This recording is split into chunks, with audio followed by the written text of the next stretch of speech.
Good evening, everyone. I'd like to welcome you to the Hsdsb School Board meeting of Tuesday, January 28th, 2020. Melissa, will you please call the roll? Yes. Jason Giard? Here. Caitlin Parnell? Here. David Smith? Here. James Sweeney? Here. Karen Yasenka? Here. And Pinkerton Academy Student Liaison, Emma Johnston? Here. Thank you. Also seated at the board table is Superintendent of Schools, Dr. Earl Metzler.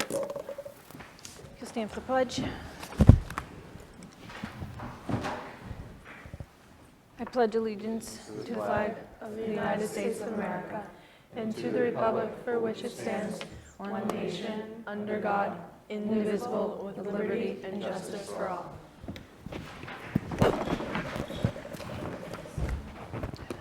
In your packets tonight, you have 4 sets of minutes. We have the regular meeting from December 10th, the special meeting from January 6th, the public hearing from January 14th, and the special meeting from January 14th. Take a moment to review. And then if I could have a motion to accept either all, or we can split them up if anyone would like to do that.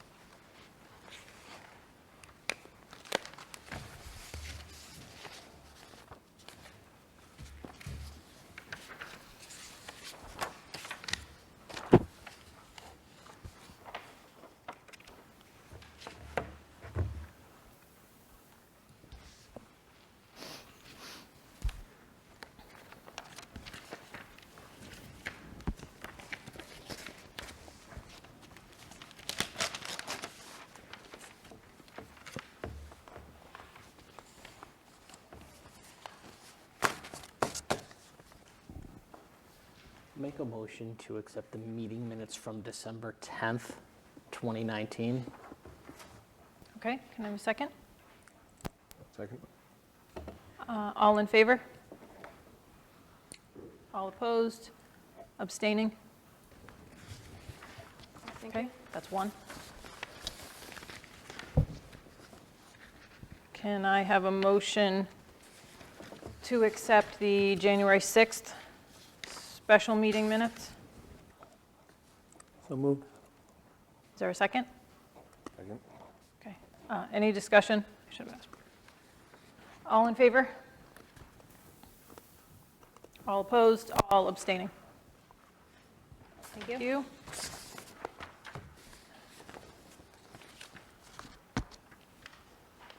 Can I have a motion to accept the January 14th special hearing, public hearing minutes?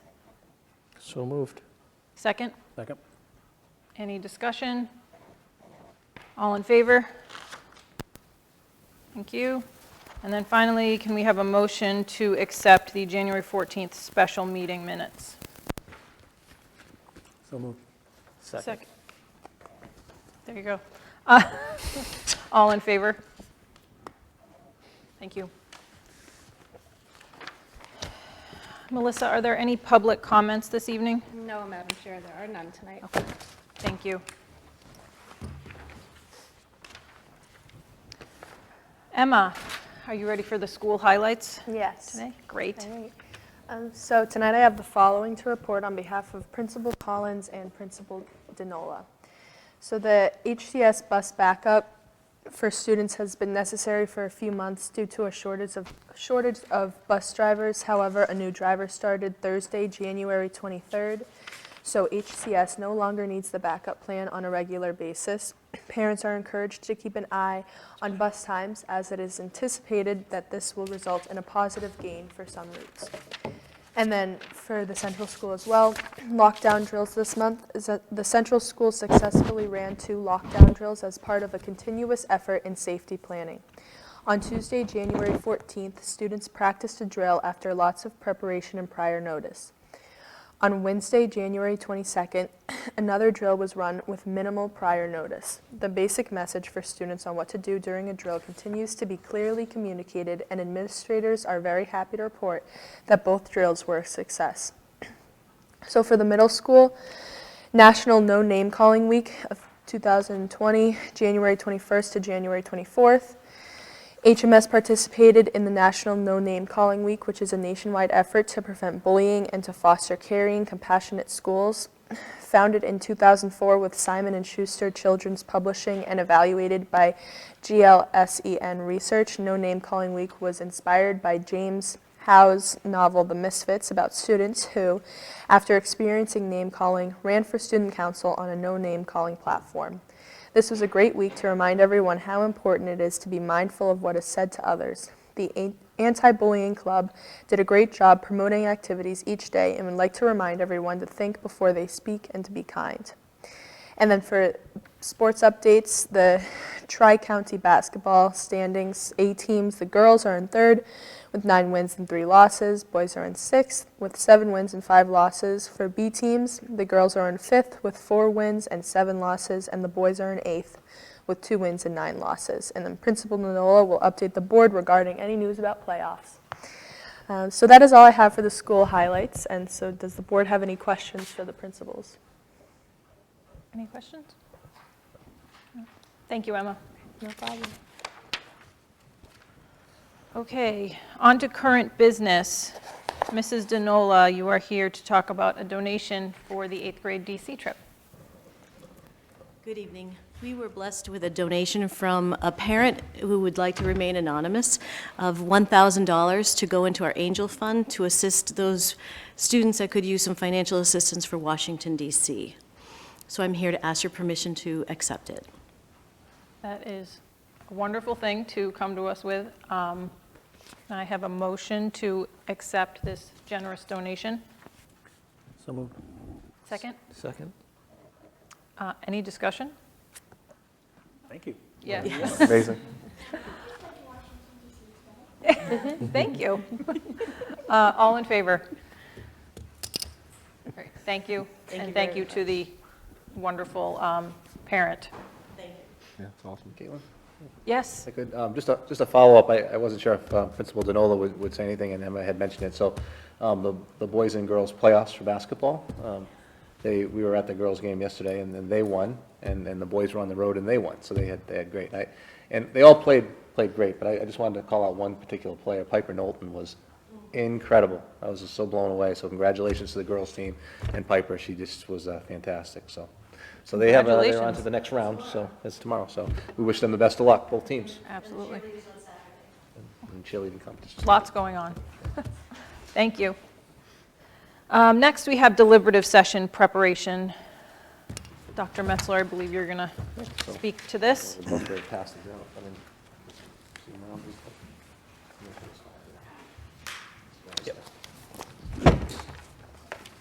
Okay, what's coming around that was not included in your packet, but you're getting it now, is the slide presentation for the deliberative session. It's been updated, and this will give the board an opportunity to plan for the presentation for the deliberative session at this time. So, Sure. you wanted to- I didn't know if you planned on doing it the same way as the public hearing, or if you had something else in mind. Well, we can talk about that. Obviously, this is a little bit different. We have, our moderator will be taking care of some of these, and Melissa has marked those out, which one Mr. Reardon will be presenting, and then all of the blank slides that all of the slides that haven't been assigned, we can talk about splitting them up. We can do what we did for the public hearing, which is just, I read all of them. I have no issue with splitting them up. So if anybody, you kind of got a view of what the information was, the way it was presented for the public hearing. So if we want to split that up, we can talk about it tonight, or we can also do some emailing to finalize it if that is better for everybody. Any thoughts? Okay, well then I'll email the board members tomorrow because I don't want to wait too long. I want to get you guys the information so you can plan and know who's doing all of it. So I would say, be on the lookout, everybody, for an email tomorrow. I would like to have it finalized by Thursday, just to, I used to say, for myself, I have no problem with you doing it the way we did it at the public hearing. It was smooth, and okay. you're going to, this time, even there'll be a difference, there'll be two voices. There'll be yours and Neil's, so. As Mr. Dowd pointed out, as a graduate of the Hampstead schools, I'm really good at reading off of slides, so, that was fine. But we'll finalize tomorrow, and I'll make sure you guys have it by Thursday. Sounds good. Is that okay? Great. Thank you. Last, Pete, date, Yes. location? Oh, yes, I'm sorry. The deliberative is, it's the 4th. Is that the actual date? Sorry, I'm getting my paper out. Thank Next you. Tuesday. So Tuesday, a week from tonight, February 4th, is the deliberative session at the Hampstead Middle School. It starts at 7 p.m., and I believe, thanks to Dr. Metzler's planning, we are going to have some childcare available at the library at the middle school, if anyone is interested in that. Okay, I think that's it. Okay, next on our agendas, this came from the Policy Committee, a legislative representative policy that we have. And Karen, do you want to speak to this since you're on policy and you kind of know why you guys Sure. decided to bring it forward here? Yeah, this has been in place since 2008. And I just wanted to bring it before the board and question whether or not you see this as something that should really be a policy. I see it more, It's okay, bless you. it's okay. I see it more as at our reorganizational meeting when we ask other people to pick, you want to be liaison to the central school or to middle school or facilities? Do you want to be representative to the New Hampshire School Board Association? I just don't think, my personal feeling is I don't think we want to be locked into policy and then have someone not be able to go because we don't know the dates and people can't show up. So then we either have to waive our own policy or be in violation of the policy. So we talked about repealing it or changing the word shall to may. So one person from the school board may serve, or just repealing the whole thing. Right, Mr. Flynn? Got it? Okay. That was the discussion. And since I was there by myself, I didn't want to make the decision for the board. So. I think it makes sense to, like you said, either repeal it or change that wording, because having a policy that we would then have to waive if somebody can't attend a meeting, or I don't feel like we need to spend the time to do that as far as waiving the policy. Any other thoughts about whether we should just change the word or just get rid of it? When I first altogether? read it, I didn't understand why it was even, like something like Like a this was a policy. policy. Yeah. So we I don't would have- axe it. We don't have a policy for, like you were saying, the central school or middle school or anything like that, right? So- No. Okay. I think general consensus sounds like repealing. So do we send this back? Motion. Okay. I'll make a motion that the board repeal policy KL. Second? Any other discussion on that? Okay, all in favor? Okay, thank you. So we're on to policies. These are first reads. We have policy JLCC, JJIB, KFA, IJO, KLBA, and KEC. So we have 6 policies for first read. We can take a minute to review, and then we can take a motion to move to second read and then discussion.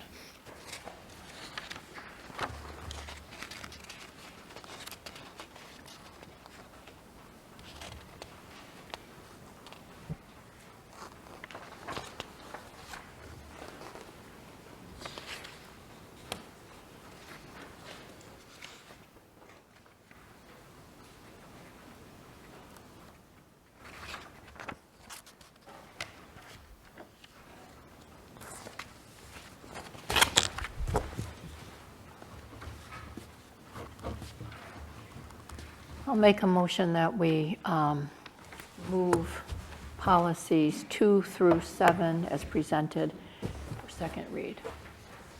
Second. Does anyone have any discussion or questions on any of the 6 policies? Just a question on the JLCC about the list of things that are listed here in this policy. Is there any reason why is this by RSA you have to list these things, these sicknesses or?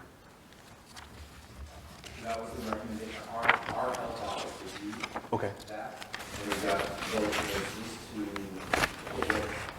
so you get a framework, right? And they reviewed it, and they added, I think they added 1 or 2 more. So we consulted with our people who are seeing our kids.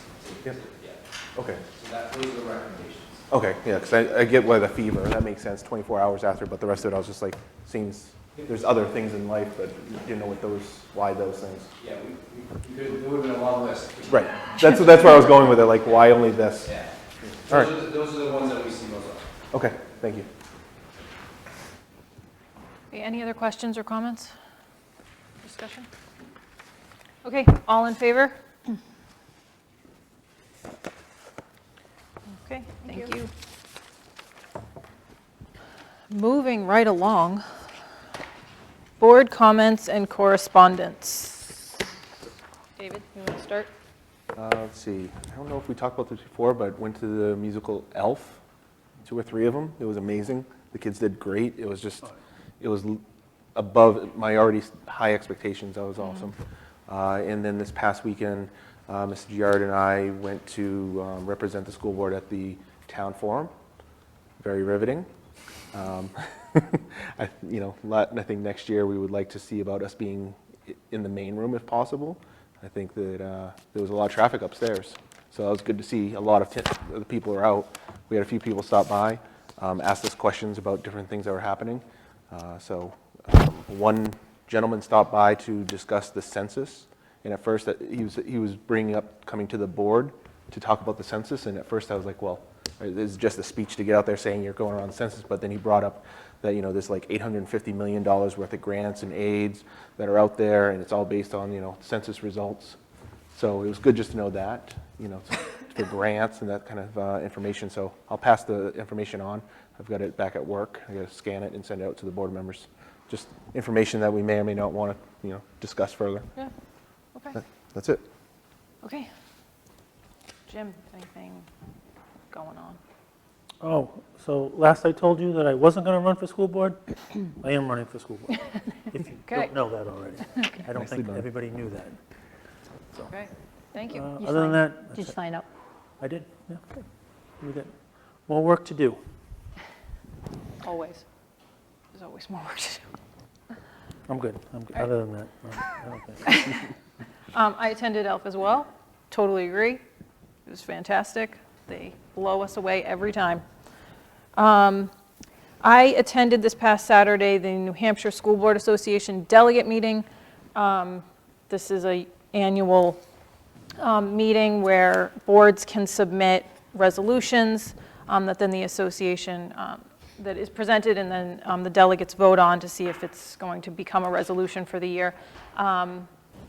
The association did send out kind of a summary, but if anybody has questions on any of them, I'm happy to talk to you about them. I don't feel like we need to go through them all now, but if anyone has questions, let me know, and I'm happy to give you the information. Well, I'd like you to bring up the vote on the, Oh, okay, so I'll do it quick. There's only like 6 of them, so. that's pretty, that kind Yeah, of I know. germane to what we've done in this town. You're right. The first resolution we talked about was, the wording is the New Hampshire School Board Association supports reinstituting full school building aid funding to state-funded levels equal to or greater than state appropriations prior to the 2011 school building aid moratorium. So that passed unanimously. So that's looking to increase, so basically these resolutions are what the association is going to support and speak to if they're asked to testify with the legislature. The second was to The resolution is in regards to RSA 198:40A, which is the cost of an opportunity for an adequate education. The resolution was asking to support modifying that RSA to require the state to fully reimburse the cost of basic transportation to every school district. This went way past my expertise, but there is explanation here if anyone's interested in it. Again, that passed unanimously by the delegates who were there. The next resolution was to, should special education mandates of the state of New Hampshire exceed the federal special education requirements, then the state of New Hampshire should fully fund those mandates that exceed federal requirements to the local school districts. That actually was put in place in 2009. The addition that was asked for in the resolution says, this resolution should not be interpreted to obligate the New Hampshire School Board Association to challenge the renewal or reauthorization of mandates that uphold existing rights for students receiving special education services. So this one was a little bit of a clarification, but it passed. The next one was that the New Hampshire School Board Association opposes any legislation that has a fiscal impact to local communities without the appropriate state funding. That was amended a little bit when we were there to now ask for, the School Board Association calls upon the New Hampshire legislature to fully fund any legislation that creates or has a financial impact on local school districts. The next one, which took the most time when we were at the meeting, had to do with something that we have addressed recently in our district, which has to do with firearms and schools. So the resolution reads, New Hampshire School Board Association supports legislation to restrict possession of firearms on school property to authorized law enforcement personnel only. That passed 45 yeses, 4 noes, and 3 abstentions. So that was a change from previous years. These resolutions have been brought up the last few years, and they had failed by a very close margin. This was a big change. I think it's a change of attitudes that is happening finally, and obviously is important to our district for the visitor policy that we recently amended. There was a final resolution that also dealt with firearms. It was sort of thought to be similar, but it reads, the New Hampshire School Board Association supports legislation that makes clear the authority of local school districts to restrict firearms on school property, excepting authorized police and security personnel. So that resolution did not pass. It was a pretty even split. It was 45, equal split to the previous vote. A lot of people felt it was repetitive and it wasn't necessary with the resolution that was passed directly before it. I can say I actually voted for this resolution. I felt it was in line with our visitor policy that, but it failed 46-5. So that's the synopsis. If you want anything else, I have it here. Oh, thank you. I think that's it for me. I don't think I have anything else. I'm good. Yeah, like Dave said, attended the town forum. He pretty much covered everything that took place that day, but it was a good experience. There was a lot of traffic at times. Okay. Next up, we have the personnel report. Dr. Metzler. If I could, before personnel report. First, I want to thank you once again. I know I said this before, but our resolution, our visitors policy, our no firearms in our schools, you know, both as a resident of Hampstead and superintendent of schools, I can't tell you how much I appreciate the courage. Again, Hampstead's leading the learning. You know, you're right, it was very close, but I think others are on the sidelines watching the work here. I've heard from superintendents in many districts. I've heard from students in other districts, and there are a lot of people that are taking our lead in that regard. So I think what you witnessed this weekend is just another example of people seeing that Hampstead does the right thing, and takes a stand. And so, again, just wanted to express my appreciation. It's a pleasure to work here and certainly a pleasure to live here. Well, this time of year, getting into the personnel report, this time of year, it's the time of year where people call to make appointments, and I try not to have them, right? Or people hand you letters and I hand them back. And so we have a retirement, and I have to tell you, this retirement, you know, the Director of Special Education, the word special in this title doesn't even begin to do this particular individual justice. An incredible woman, you know, effective, efficient, intelligent, passionate, an advocate for kids. I mean, I can go on all night. So I'm very happy for her that she's retiring, but I'm very sad for us. So Karen Gallagher has announced her retirement from the Hempstead School District. It's a tremendous loss, but she has done some fantastic work here for the town of Hempstead, for our children, for our families, and she will be missed, but we're going to celebrate her retirement for her. And I know you have a copy of her letter. I do, we do, yeah. So can we split this from the other one? Okay. Can I have a, Can I just point out too, Karen's done such a great job here. I remember all last year and this year reading the letters that come down. Because of her, our district has always been in 100% compliance with all the regs. So she will be truly missed. absolutely. Yes. But, that being said, can I have a motion to accept with deep regret the retirement of Karen Gallagher, Director of Special Education, for the past 14 years? So moved. Second. All in favor? No. Thank you. Thank you. And Mrs. Gallagher, you will be very truly missed. Okay. Second personnel Yep. issue, would you prefer that we do that in non-public, or it's a request for leave? Yeah, let's do that in non-public. I think it's fair to do that. Okay. So we'll do the rest of the report. Yep. Do that, come back to that later. Yep. Excellent, thank you. Okay, moving on to the superintendent's report. We have another retirement that we kind of hoping that we wait a little longer, but Nancy Lacasse is retiring. She has announced that. Joined the Hempstead School District as a paraeducator, and her career evolved into the schools. She now holds as administrative secretary to the principal. Principal Collins did announce this news of this retirement at the December 10th board meeting. I just want to take this moment once again to thank, Ms. Lacasse for her dedicated years of service to Hempstead. And I've said this several times when we first moved here. I know she does this for all the families that cross her path. She made us feel welcome.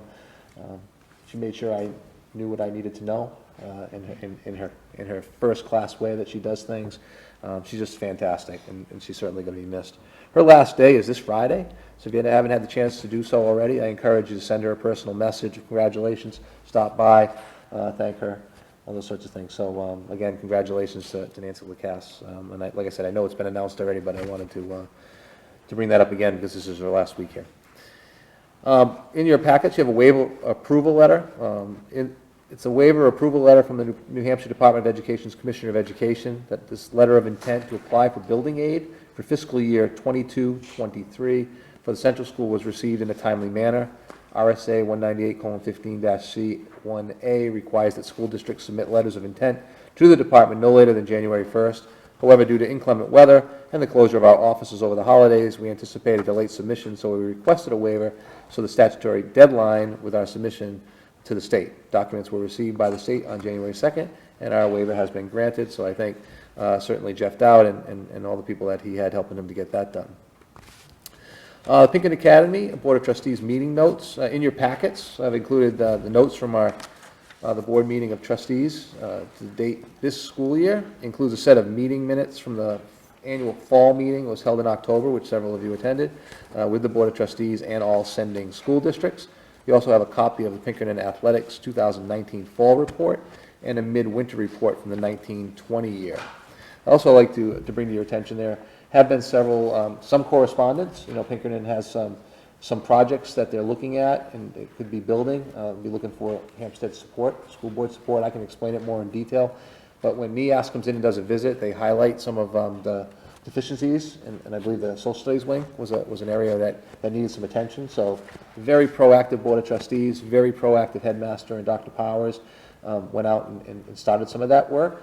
And so that was semi-shared last week, but I think they're really responding to the report from NEASC and trying to get ahead of those things. So they'll be looking for our support, and so we can talk some more about that at a later meeting.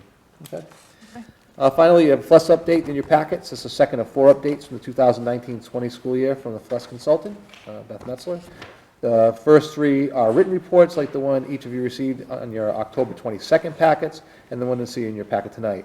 The 4th one, at the end of the year, that will be presented in person, so we'll schedule the FLES consultant for a meeting down the road. Pinkerton School Calendar, in your packets is a copy of the 2020-2021 Pinkerton School Calendar approved by the Pinkerton Academy Board of Trustees on January 16th. Mr. Flynn, our Executive Director, is working on finalizing our Hampstead calendar, and he plans to bring that updated draft to you in February for a second look and board approval.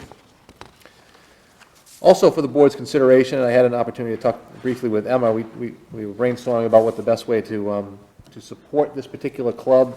I got a request on behalf of a student-run club at Pinkerton by the club's officer, a senior at Pinkerton, who asked if it would be possible to schedule a time to do a presentation at a board meeting before the February break. The club is looking for ways to raise awareness and gain membership by speaking about what the organization does and what Pinkerton students can learn by joining.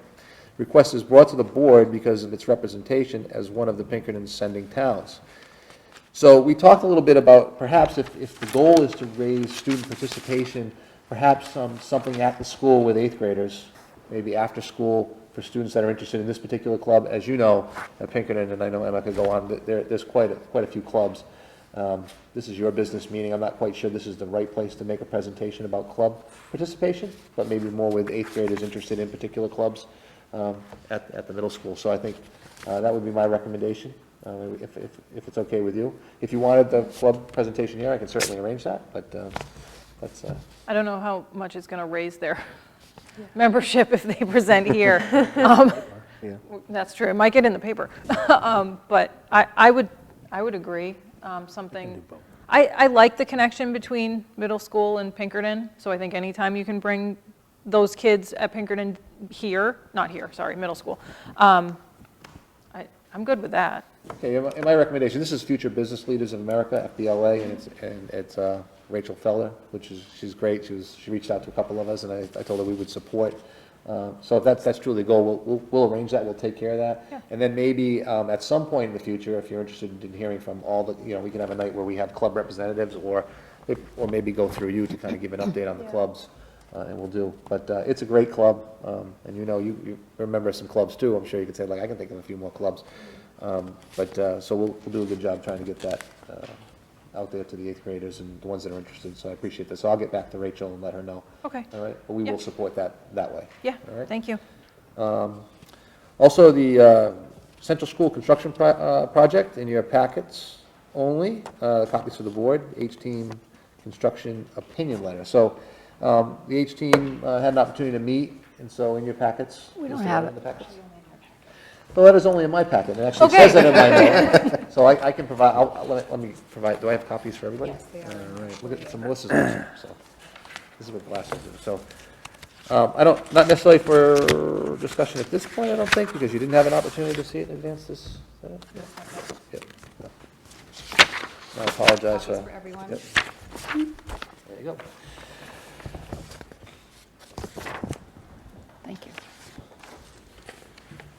All right, you should never pass something out and keep going, because people are just going to read the letter and not listen to the next thing, but no. So don't read the letter yet, I guess? Okay. No, not yet. No, I'll be quick. Back burner, keep it on the radar. We're still working on our behavior management presentation, the IDEA funds misallocation. So those are a couple things to get to you at future meetings. But that's all I have. So I'd be looking for a motion to support the superintendent's report and move on to your next item. That's a question. Yes. 2 things. Clarification, Nancy Lacasse, she will be at our deliberative, though, correct? Correct.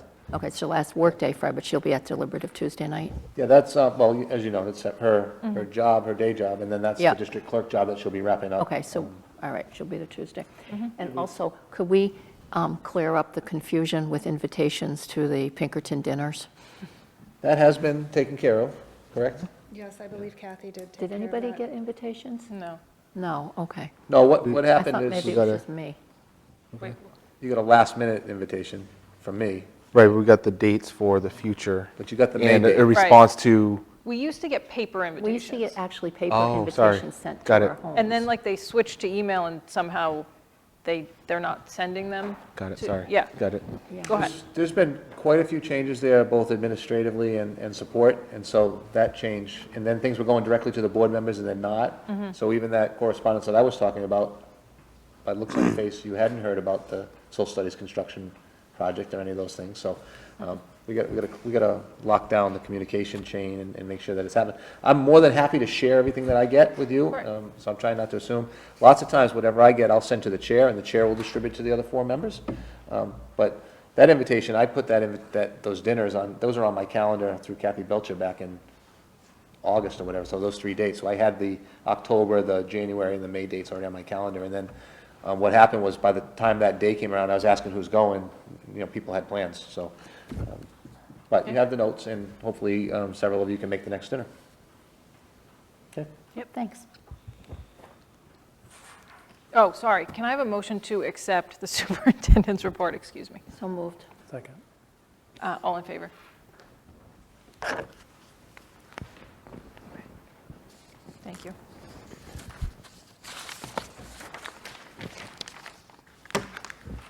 Okay, last thing is other or old business, and I do have other business I would like to, Oh, was he- oh, I didn't know. I think that's just, I thought we were just reading, had it Just to reading read. it? Oh, I thought, I was waiting for you to talk about this. I didn't. About the Well, no, letter. I think what I'd like to can. do with the letter, if it's okay, is give you an Yeah. opportunity to read it, and then we can have a discussion about that at a later date, if that's okay? Because I Yeah. just gave it to you. I mean, Right. That was fine. I mean, and we can even put it on for the next meeting. I mean, that's fine. That'll give everybody time to look it over and everything. That work? Yes, okay. yeah. Or we could do it as a construction team meeting, however, whatever works best, we can have Yeah. it. All right. Several other groups have reached out, but that they, put theirs in writing. So I could share, the information I'm getting from a variety of sources and about, as we plan, so we just gotta Right. reflect and then just plan. Yeah. Which is good. Jump right in. Okay. Okay, other business or old business, I have something I would like to bring up under other business. I don't know how common knowledge this is in Hampstead, so I'm going to give a brief little talk. On the SAU board level, there was an investigation, third-party independent investigation launched into if there was a hostile work environment being created by SAU board members. That started back in September. At this point, the investigation is complete, and although the SAU board was given a finding that there was not a hostile work environment present, we have not seen the report. We've got some conflicting legal advice. On the SAU board level, we were given legal advice that we should not read it. However, upon some board members from Hampstead looking to get that information and to be able to see that report, as they should be able to, since Hampstead contributed to paying for that report, which cost in the mid $20,000 at least. $28,600. $28,600. It's for the report. Okay. Those board members were denied access to it. In fact, they actually didn't get a response. So there were discussions that happened with the Hampstead attorney, and based on that, those conversations, the Hampstead attorney felt that it was important for our board and our district to be able to see what was in that report in its entirety, based on several things, but most importantly, that we are potentially looking at a withdrawal. And should that withdrawal go through, we have no idea if there are liabilities that exist that may have information in that report. So I would like to discuss this, and I am interested to hear from the board members who really tried to reach out and get this report. And then I would like to discuss if we, as a board, should take some action.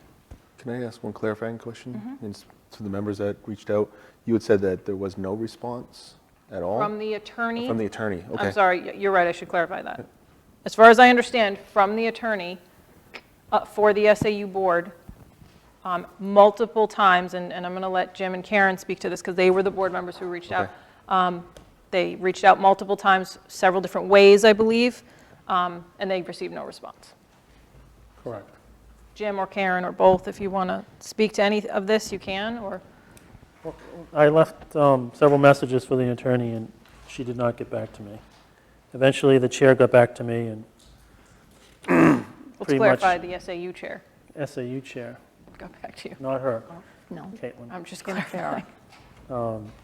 Listen, you know, we asked someone to prepare a report based on an allegation or whatever term you want to use. We should see the report. We're the SAU board. We should all be able to see the report. We're all big people. Now, if we have to travel to an attorney's office to see that report and we can't get a hard copy, I understand that, right? But to lock the report away and no one sees it, I don't, you know what that smells like. That's just ridiculous. We need to know what's going on. You know, things were said, we should read them, and then give the report back and keep that information for, you know, the withdrawal. Do we have a liability down the road? So we should ask him to try to get that document. That's my opinion. Yeah, just to back up a little bit, because of the withdrawal taking place, I think it's important that people in Hampstead, not just people in this room, but people in Hampstead understand this component of what's been happening at the SAU board level. Hampstead has really been disenfranchised in many ways, going back to the reorganizational meeting where this entire year, Hampstead does not have a leadership seat at the table. In the past, it has always been if Timberlane has the chair, Hampstead would have the vice chair, and then it would alternate. This year, that didn't happen. Both the chair and vice chair are occupied by members of the Timberlane School Board, Kim Farah and Brian Boyle, respectively. So we have, that hinders us in a way in getting information because there's no one at that leadership at the head of the table saying, okay, you get to see it, now I get to see it. So that's one of the problems. So when this situation came up, just kind of added to it because this investigation into board members began because an employee stated in the resignation letter that they were resigning because of a hostile work environment that was created by board members, certain board members. So the chair of the SAU, Kim Farah, decided unilaterally, correct me if I'm wrong, but unilaterally to hire an investigation. There was no direction from the board to do so. At the time, she authorized the then attorney, Mark Broth, who was acting as attorney for the SAU, she authorized him to hire a third-party law firm to investigate these claims, or allegations that were being made.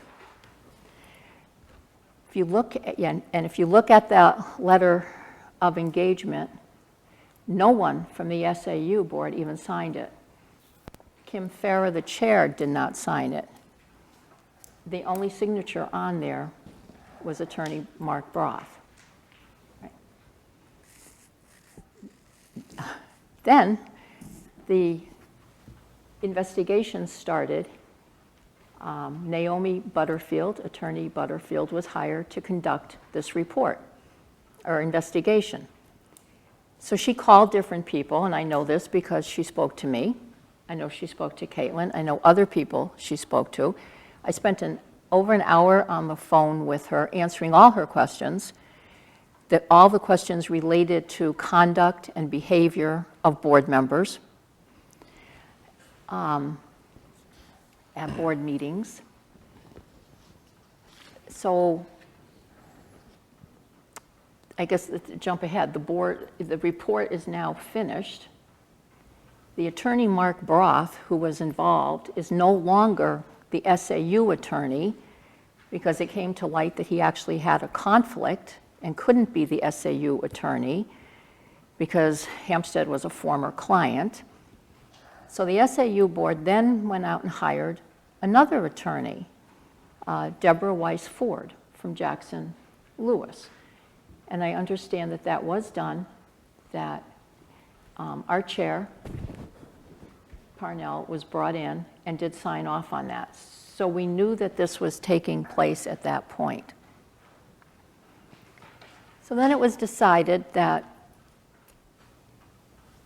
first, when Mark Broth was still there, it was decided that this report, when finished, would be kept in Drummond Woodson's office somewhere, right? That's how I recall it. Mm-hmm. No vote was taken or anything, but it was a consensus. Everyone shook their head and said, well, yeah, okay, you know, you can keep it there. It may be sensitive material, personnel issues, so you keep it in your office and we can go back and forth and look at it if we want to. Since that time, Mark Broth has left. There's a new attorney in place, Attorney Ford. And I wasn't at the meeting, so I don't know, but I understand her advice to the board was not to release the information. Well, it was not to not release it, it was that we not See it. read it. You not read Was it even done, the report? Completed? I'm not sure. Did we pay for anything? What I This was a recall, non-public, though. I'm not sure how much was. yeah, I do have a question about that. How much of this can we just, this was a, It's public information because it's about board members. Yep. This is Okay. not, it's I'm not, talking about what was talked about. So, all right, so we'll go over that. We'll bring it okay, back. yeah, Okay, well, my letter is public. So, Right, all right, yep. so first of all, I Yes. contacted Deborah Ford on January 5th. I wrote her a very quick letter. I got no response from her. Instead, I got a response from the chair. So I waited, nothing happened. I knew that Jim had made phone calls and hadn't received any information. So on January 22nd, this is very short, but I want to read it into the record. I want people to know that Hsdsb is trying, that we are trying to get information that we should have, that Hsdsb residents should have, and that we've already paid for. So I'm reading it into the record for those reasons. The reference was request for release of investigative report prepared by Attorney Butterfield on behalf of SAU 55, right? It's done on our behalf. Dear Attorney Ford, it's my understanding that Attorney Naomi Butterfield of the Mitchell Municipal Group was charged with the task of investigating the conduct of SAU 55 board members as it pertained to a personnel complaint citing a hostile work environment that was allegedly created by members of the SAU board. As you are aware, the reputation and conduct of elected officials is not protected under RSA 91A, and the presence of employee names in the report can easily be redacted. So the obvious question remains, why is this report not being released to SAU 55 board members? It is a realistic expectation that the client, the SAU 55 board, would have access to the report. And I asked, do you have knowledge as to who is in possession of this report at this time? And are you aware of any SAU 55 board members being afforded the opportunity to review it? If so, whom? As a member of the SAU 55 board and vice chair of the Hampstead School Board, I was contacted by Attorney Butterfield and willingly agreed to participate in her investigation, and for 1 hour I answered all her questions. The release of this report is necessary so that I may assess how my remarks and comments were captured and whether they were accurately recorded. Furthermore, there are additional compelling reasons to release the report in a timely manner. First, its contents, if released, may have a bearing on the outcome of local town elections to be held on March 10th, 2020. Second, its contents may impact the decisions made at the SAU 55 reorganizational meeting scheduled for the month of April 2020.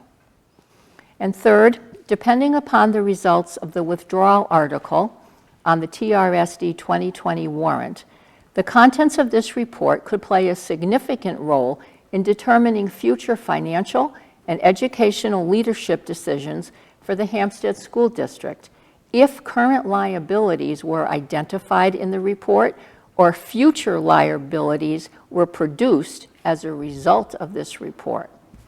I said, thank you in advance for your attention to this time-sensitive matter. I look forward to your response.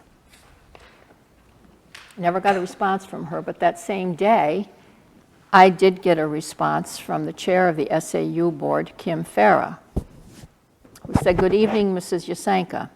Attorney Ford notified me that you have written her in regards to the hostile work investigation. As I stated in my response to your email on January 5th, 2020, this matter was discussed in a non-public session at our last meeting and a public statement made that the findings were negative. I will be happy to discuss it again when the SAU board meets next and provide information related to findings. I will plan to have counsel there since she provided information to the board regarding the report and board access to the report. And then additionally, I have attached a copy of policy BCA in regards to actions by individual board members. Best, Kim. For those who don't know, BCA is the SAU Code of Ethics. Sorry, she sent that to me and to you. I guess she's pointing out that as individual members, she thinks it's a violation of the ethics code. Did she sign that ethics code? This year, I think she did. Last year, she and other members of the Timberlane board didn't even sign the code of ethics and actually sat there and tore it up in front of us. But this year, she's trying to say that we're not following it because we're individuals. But as individuals, we have a right to pick up the phone or email someone and try to get the information that we need for our board. So, I don't know what anybody else has to say, but I think we're at the point, I can't, that's all I could do as an individual. I think if the board agrees, what we should do is contact our attorney, our district attorney, Dean Eggert, and direct him to send a request to Attorney Ford stating the reasons why we need to see this, why we have a right to see this, why we'd like to see it before March 10th, before the withdrawal happens. So that was the point. We're not getting any response, so I guess we're going to have attorney to attorney. So I agree with the 3 points you put on your letter, and I think well ahead of the March 10th is what we would want from our attorney direction. Because if our deliberative, I know they have deliberatives coming up, I think that this should all be part of this ahead of those deliberatives in case there are anything that we need to know. Mm-hmm. Impact the town votes, impact electoral votes. I mean, there's just so much that this could impact, and it's just worth noting, especially liabilities. Just imagine someone in Hampstead resigned and talked about a hostile work environment. We asked a lawyer to do an investigation, us. And the lawyer said to us, don't look at it. You can't see it. I would, like, what are you talking about? You must be crazy. I have a hard time thinking about it because I don't think anybody would do that here in this town because of how No, we I know treat- that, but just imagine, and the lawyer said, right. don't look at it. And we're like, all right, no problem. 20 grand, we don't even know if you did the report. That wouldn't happen. I can't even imagine it happening. You know, I'm not a lawyer, but I don't know. I know hostile work environment has to do with protected class. So if there wasn't a protected class, correct? There wasn't a hostile work environment. But that's a legal definition. Now, if there is not an ideal environment, I think we should know that. If there's things going on, I think we should know that. A report was paid for no one to see it is ridiculous. That is just beyond ridiculous. I don't think the taxpayers would like to know that thousands upon thousands of dollars were spent, and we don't even know if that report exists. Right? I don't know if it exists. I don't know that it exists. I haven't seen it. You talked to someone for an hour, but I'd like to see what I said was we don't recorded. even, but beyond that, right? Like I said, hostile work environment means protected class. Just because it wasn't a protected class doesn't mean there's situations going on that we shouldn't know about that aren't ideal. Whether you want to call it harassment or whatever, I don't know. But we should know what's going on. We should see the report. It's just common sense. Well, Your home inspector comes over, gives you a home inspection. I told you. You don't want to see it. Okay, I won't see it. Okay, give me $1,000. Okay, it's just common sense, 100%. There's no other way to say it, just common sense. And this defies common sense. But we have to have a way I'm to sorry, mitigate Dr. this. Yep, We have to I'm letting Dr. we have Metzler to talk. know if there's something in there so that we can mitigate it. Because legally, down the road, if there's something in there, a court or anyone, I believe, would assume, well, you're a board member. You should know what's in your report. You knew about this and you didn't do anything to mitigate the situation or make things better in the workplace? Really? We're going to get trapped. I think it's important to note, I don't want it to be misleading, that there is not a pending complaint with an employee, that the SAU board settled with that employee out of court. So there is not a pending complaint, but there was a settlement. Settlements are public information, so that they did settle with that employee that had the complaint. Okay, so what I would like, please, if we can do this, is a motion to, I'm going to say, let me direct our attorney, which I will do tomorrow if the vote passes, to start discussions with the SAU attorney about how we can gain access to that report. So moved. Second. All in favor? Just a quick Oh, wait, question. sorry, discussion. You were saying to start discussions. Is it more give direction to? Because of, Direct the, just to make sure, I direct just our want to make sure, attorney- what are we asking? Are we asking that we want to get a physical copy to see it? Do we want to set up time? Access? To act, that's all. Just want to make sure Yeah, we're clear. attorney to get the Hampstead School Board access to the report. Okay. We can have access to the report. Yep. Melissa, you got that jumble of, we just said. To let you, the chair, to direct your attorney to get access to the report. For For the Hampstead Board. For the Hampstead School Board members. And just put the name, the attorney's Attorney Dean Eggert, so we know. There's so many attorneys floating around. Let's make sure we have the right one here. Okay. Okay, any further discussion? Field trip. Oh, I'm just, Caravan, I just think it's so, right. I don't know what it is. It's sad. It's a waste of time that this is how this board has to spend its time, trying to get a report that we were involved in. And like I said, I think the reason it was good to bring this forward is I really think people in town need to know what's going on. Some people don't even know what's going on in Hampstead. They're obviously not following what's going on at the SAU. But this is stuff that if it happens and the withdrawal goes through, that they're going to wake up if it hits them in the pocketbook. So they need to know that this is happening, and they need to know that this board is trying to be proactive and do what we can to find out what's in that report. Well, even if the withdrawal doesn't happen, right? And there's Yeah. things going on at the SAU, they need to be fixed. We don't want, a year from now, another $20,000 tab, another investigation, because it didn't stop, because we didn't even know what was going on, because we never saw the report. And that's what I'm saying. Right. Where people would assume that you're a board, you should know what's going on. Is this something that anybody could file a right to know? For the settlement, For this investigation? I wouldn't see why not. I mean, That will be something that Dean will, Well, that's what I was going to Cover. ask, is I can think we we let add, it go to him first, because it does have some personnel issues to it, but understood. he's already assured us, the contents of that report is public information. That's where, Redact the employee's name. The employees are protected under the right to know law.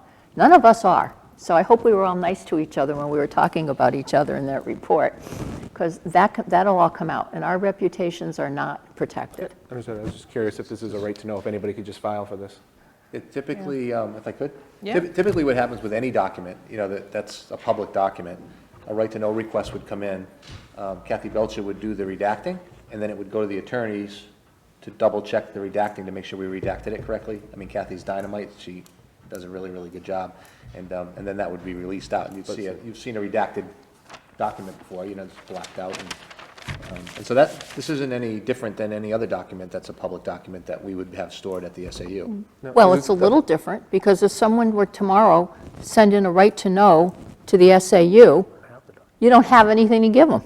Correct, we'd have to respond. You don't know where the report is. We'd have to respond that we are not holding the report, that the report is being held at this time at the Jackson Lewis Law Firm. We don't know that for sure. Well, that's why I'm asking, is I'd just be really interested if anybody watching right now was to file a right to know tomorrow for this, what would happen? That'd be really interesting to know.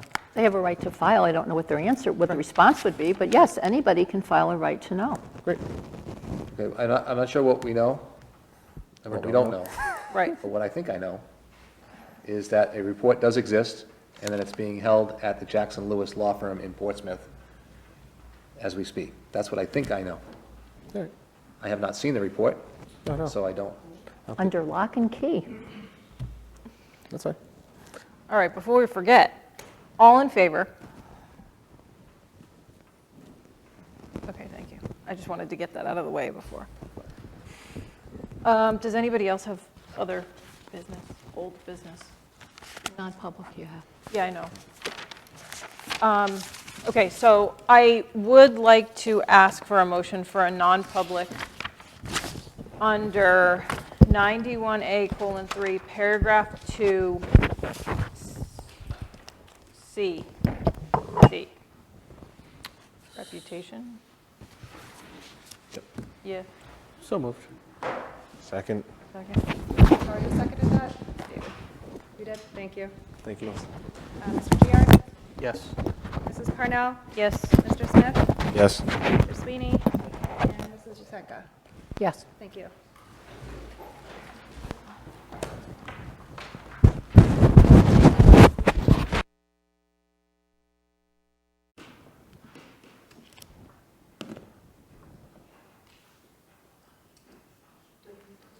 I'm just waiting for it to come back on. Oh, there we go. We are out of non-public at 8:20. A motion was approved to grant the request for a one-year leave of absence for the 2020-2021 school year for Nicole Fazette. And can I have a motion to adjourn? Second. All in favor? Okay, we are adjourned. Thank you.